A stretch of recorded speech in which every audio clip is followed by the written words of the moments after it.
When the pile of mail on your kitchen counter grows taller than the vase of flowers, and the hallway light catches a scatter of shoes like a small, stubborn constellation, you feel it. The home is noisy before you even speak.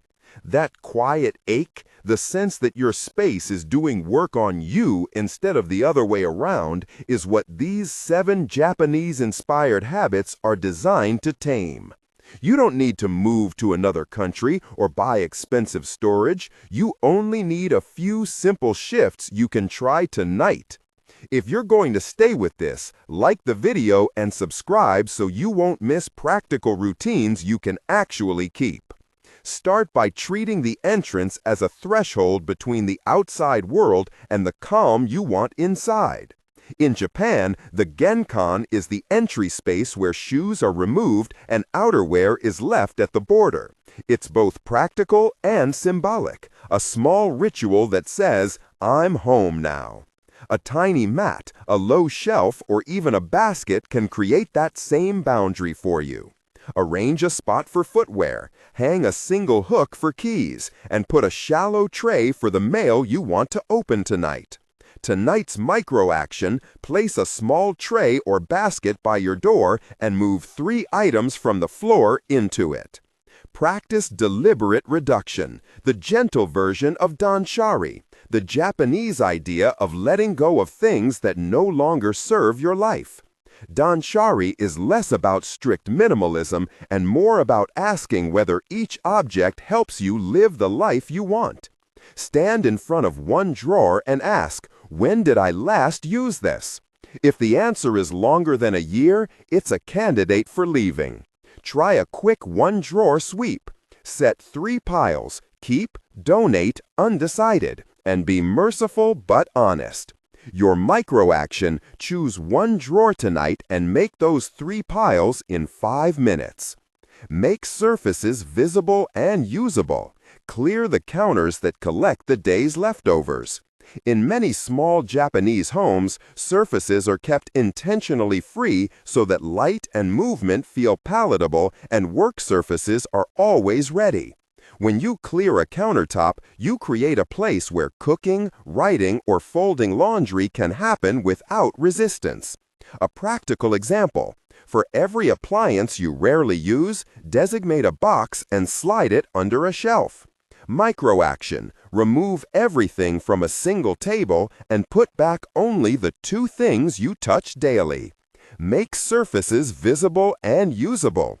Clear the counters that collect the day's leftovers. In many small Japanese homes, surfaces are kept intentionally free so that light and movement feel palatable and work surfaces are always ready. When you clear a countertop, you create a place where cooking, writing, or folding laundry can happen without resistance. A practical example: for every appliance you rarely use, designate a box and slide it under a shelf. Micro-action: remove everything from a single table and put back only the 2 things you touch daily. Make a nightly 5-minute reset. Many households in Japan follow small closing routines: sweeping, wiping, putting things back, so the morning arrives with a softer pace. This is not about deep cleaning. It's a tiny rehearsal that prepares your space for rest. Each night before bed, set a timer for 5 minutes and return misplaced items to their homes. Wipe one counter, fold a blanket. The ritual trains your hands and your attention. Micro-action: set a timer for 5 minutes tonight and do one focused sweep. Designate a visible home for incoming things so nothing wanders and then disappears. These are the Japanese practice of having a specific place for an umbrella, chopsticks, or a bag reduces the friction of daily life. Pick a spot near the genkan for the items you bring in most: the backpack, the laptop bag, the reusable grocery tote. Use inexpensive hooks, a pegboard, or a shallow basket. Example: hang 3 hooks at knee height so a child or partner can reach them. Micro-action: hang 1 hook and place today's bag on it. Introduce a ritual of one bag, one step to begin letting go. The idea is simple. Each week, find one bag and fill it with donations, then drop it off. The action removes friction and avoids the guilt pile that grows in closets. Imagine a canvas bag by the door, waiting to be filled with things that will help someone else. This small habit trains your decisions. You stop protecting objects by default and start moving them onward. Micro-action. Tonight, find one bag and put 10 items you no longer use into it. Buy less, wait more. The Japanese-inspired pause before purchase is a principle that asks you to sit with desire. Replace the instant click reflex with a short delay. Add the item to a want list for 2 weeks and check back later. Often, the urgency cools and you either forget or discover a more meaningful reason to buy. Use budgeting envelopes or a simple note on your phone titled Wait List. Example: when tempted by a kitchen gadget, write it down and return in 14 days. Micro-action. Add one item you want to a wait list and commit to checking it in 2 weeks. You'll notice a pattern in these habits. They are small, repeatable, and symbolic. The Genkan gives you a boundary. Danchari trains your questions. Surfaces and nightly resets make living easier. Intentional homes for things reduce friction. One bag clearing and a pause before purchase change the supply of the home. To make them stick, attach each habit to a daily cue, the bed, the door, the evening light, and reward yourself for the smallest wins. You are not starting from zero. Picture the hallway now. A soft mat, keys in a dish, a small tote filled with donations sitting patiently by the door. It feels quieter because you have fewer decisions to make when you arrive. You open your closet and find a space in which the morning routine doesn't require negotiation.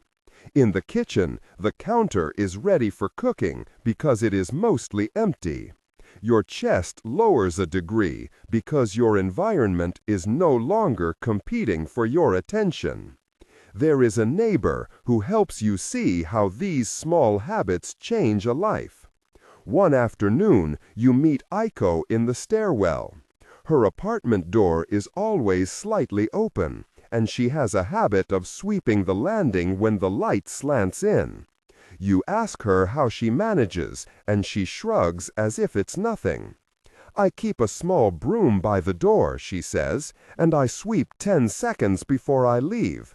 It makes the place feel tidy when I come back." Her voice is quiet, practical. Você está no meio de uma frase-pensamento. Mantenha o ritmo e a força vocal sem quebrar a conexão. Haja como se estivesse transmitindo uma verdade fundamental. You think of that 10-second broom sweep when you step out the next morning, and you do it. Later that week, she drops off a small hand-me-down basket and says, "It helped me to have one basket for things that are leaving." The gesture is ordinary and generous. You feel buoyed, not judged. The tiny acts multiply. There will be resistance. You will find the drawer with the coffee mugs you keep just in case, or the stack of clothes with sentimental value. Those pieces of the past are not enemies. They are memories and habits wrapped in linen. That's why the questions matter more than the purge. Ask, what does holding this item ask me to believe? Am I honoring memory or postponing an honest choice? Answer gently, and if the item stays, give it a clear home. If it leaves, imagine the breath the shelf will take in its absence. Pause for a moment and breathe with the house. Walk through your living room and notice the whisper of light across the floor, the tiny scent of citrus from a dish soap bottle, the soft weight of the sofa cushion. Let these small sensations be proof that change can be as gentle as a hand smoothing a blanket. This is the emotional pivot. Your space does not only store things, it shapes feeling. Small shifts in order often create room for unexpected calm. Practical tools help, but they need not be costly. Cardboard boxes become temporary organizers. A shoebox lid holds stationery. Fabric scraps can conceal clutter in an attractive way. When suggesting baskets or shelves, opt for what you already own before buying new. A borrowed crate or a repurposed tote is perfectly fine. The aesthetic is secondary to the habit. To keep momentum, pair each new habit with a clear micro-action and a small reward. After you finish your 5-minute nightly reset, make a cup of tea and sit for 2 minutes. After you place 10 items in a donation bag, text a friend a single sentence about what you did. The social note and the pause convert an isolated action into a ritual you want to repeat. At the heart of these practices is permission. Permission to start small, permission to keep objects that matter, permission to let go of what no longer fits your daily life. You are not failing if some days the mail piles up again. You are practicing a new rhythm. Start with one habit and give it a week. Danshari is not a race, it's a conversation between you and your things.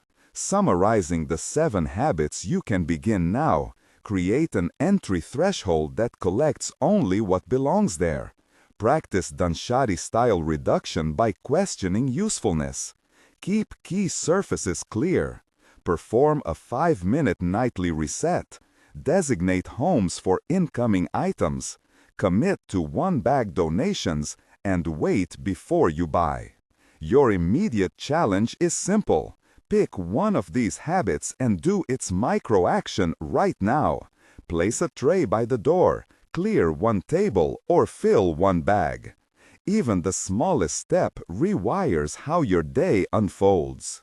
Which habit will you try first? Leave a comment naming it. Share this with someone who needs a gentler home. And subscribe to follow more practical routines you can actually keep. Over the next few days, you begin to notice how small choices ripple. On Tuesday morning, you set a single basket by the entry, and because you promised yourself a tiny reward, you make a good cup of coffee and stand at the window for 2 minutes. The apartment looks different to you, not because everything changed at once, but because you changed how you see it.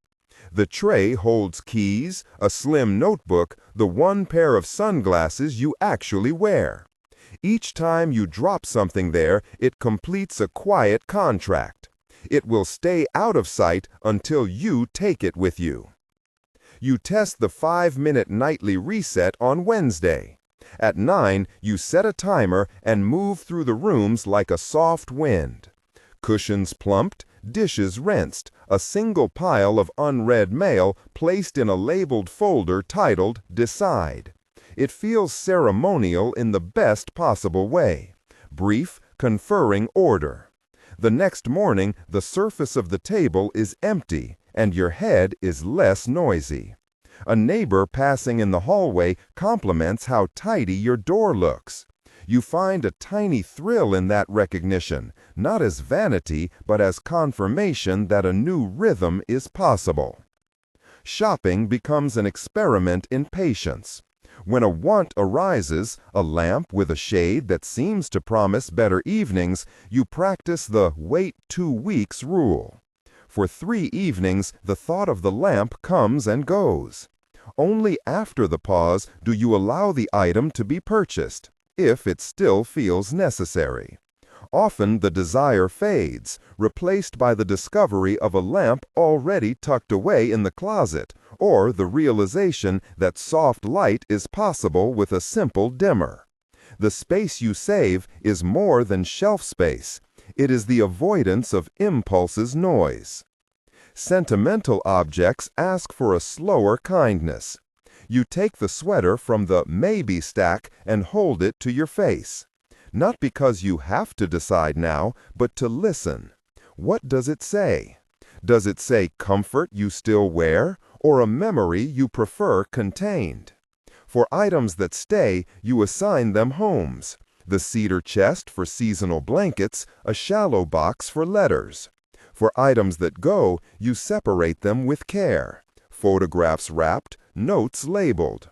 Donation becomes an act of respect rather than rejection. Practical systems settle in. Mail is triaged into 3 labeled folders: Act, Archive, and Donate Recycle. The kitchen keeps a single surface clear for prep, a wooden cutting board that becomes a visual promise. You set a weekly maintenance window on Sunday afternoon. 30 minutes to return stray items to their homes, to rotate a seasonal garment, to sweep the entry. It is not punishment. It is a small covenant to the life you want to live. Aiko drops by with tea and a new idea, a tiny checklist taped inside her closet door. It has 5 items: put shoes away, hang 1 coat, check donation bag, wipe shelf, air out blanket. Check donation bag, wipe shelf, air out blanket. She says she likes checking things off. It makes the habit feel earned. You borrow the list and adapt it to your door. The task becomes a gentle ritual you perform before leaving for work, a 5-item prayer of practical care. Months later, the apartment keeps and releases with intention. There are still mornings when dishes pile or mail stacks grow. The difference is that you have a practiced return. Instead of panic, you move in the known rhythm. A tray for immediate needs, a 5-minute reset, a weekly maintenance window. Objects no longer demand decisions every time you see them. They either belong in a designated place or they pass through your life with purpose. One evening, you tie a donation bag and set it by the door. Sunlight slants across the floor. You feel a small, settled joy, not from perfection, but from patience made visible. The home, once loud with choices, now breathes with you. You close the door with both hands, and for a moment, the apartment is simply the quiet companion it was meant to be. You make a guest list of 1 and keep it that way. It feels safer to practice the new habits with a single person rather than an audience. Aiko says she'll bring tea, then asks if she can bring something to eat. You say yes, but only if it's something you can set on the wooden cutting board and call dinner. The plan feels like a small devotion. On the day, you do the 5-minute reset an hour before Aiko arrives. You move through the rooms with the practiced softness. Cushions plumped, a single magazine folded on the coffee table. The Decide folder tucked into its corner. You light a candle, not because the room needs it, but because light asks for hospitality. The tray by the entry holds your keys, sunglasses, the slim notebook, ordered, sacred in their modesty. The apartment looks as though it was always meant to be used this way, lived in, and calm, not staged. When Aiko steps in, she washes her hands in your small bathroom and laughs at the candle. This is perfect, she says, and you feel the small thrill again, recognition, not pride. She sets down a bowl of steamed greens and a loaf wrapped in a tea towel. You slice bread on the cutting board and place 2 plates on the table. There is nothing ornate about the meal. It is the sort of food that welcomes conversation rather than steals it. You sit across from her and let the rhythm of the evening be modest. You tell stories in short pieces about the tray, the 2-week waiting rule, the cedar chest. She listens, nodding, and when a memory stirs between words, she folds it gently into the conversation instead of pinning it down. At one point, she reaches for a photograph you had left in the shallow box for letters, and you watch her hold it like a thing that needs gentleness. She doesn't ask why you kept it. She only says, "It deserves a home," and hands it back. You realize your chest doesn't ache the way it once would have. There is a moment when the phone on the table, your phone, face down out of habit, buzzes. For a second, your hands twitch toward it. Then you remember that you placed it on Do Not Disturb during your maintenance window. The buzz sits there, muffled, like a distant tide. You smile at how strange and freeing it feels to let something wait for you. You are learning to be present without being owned by every ping. After Aiko leaves, you stand at the door with her bag and the echo of conversation. You walk her to the stairwell and hand her a wrapped muffin to take home. You close the door behind her and feel the familiar weight of solitude, no longer a threat, but a room that holds you. You run your hand along the doorframe as if blessing it. For the first time in a long time, the apartment feels like a companion that knows you. Later that week, a box of old records surfaces from the back of a closet. They are a tangle of past soundtracks, an album that belonged to someone you once loved, another that was a nephew's and never returned. They pull at history, as objects often do. You set them on the little table and listen to each memory with the same kindness you afford the sweater in the maybe pile. Some you keep because they still warm you. Some you set aside with a label. You imagine the records finding a new life in a different home, spinning to someone else's rhythm. Not everything is tidy forever.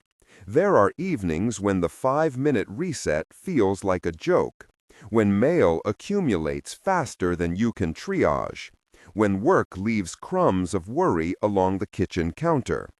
But these moments are now temporary, moments you have a ritual for.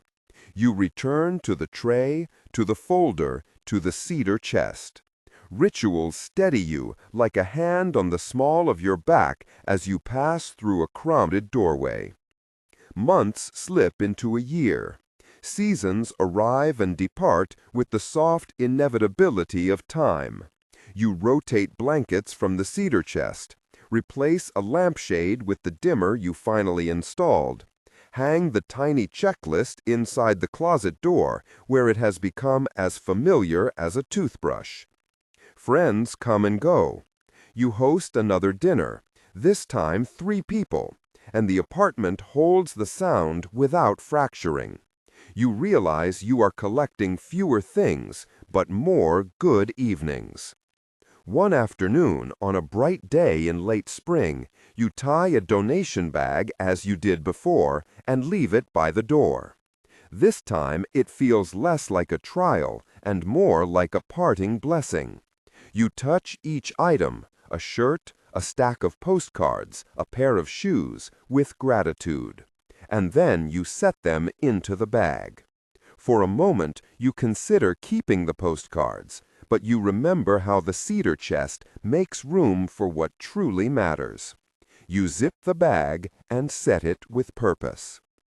You walk slowly to the window and place the tray of keys on the sill, watching the light move across the floorboards. There is a new quiet inside you that answers the quiet of the apartment. Guia de estilo e instruções para síntese de fala. Você é narrador, palestrante, forte e autoritária. O tom deve ser firme e inabalável. Contexto de continuidade. A frase anterior era: It is not a perfect silence. It is an active kind of peace, made by small choices, repeated until they become muscle. The home breathes with you, and you breathe back. At night, before sleep, You perform the 5-item prayer of practical care that hangs inside your closet door. You slip on a sweater you have chosen to keep, breathe in the faint cedar-scented air, and whisper a small private thanks. Not for how the apartment looks, but for how it has taught you to look at life. The sound of your own breath steadies the room. You set the slim notebook on the bedside table and close the lamp. The light goes down without drama, and the apartment settles, as if content to rest in a life finally tended. You do not imagine this will solve everything. Old habits and sudden storms still arrive. But the covenant you made, with the tray, with the 5-minute reset, with the weekly maintenance window, has become a living thing. It is not a rule that punishes. It is a set of doors you open when you need to come home to yourself. Tonight, as the city hums beyond your walls and the candle has burned to a soft pool, you close the door with both hands and feel, plainly and without flourish, at peace.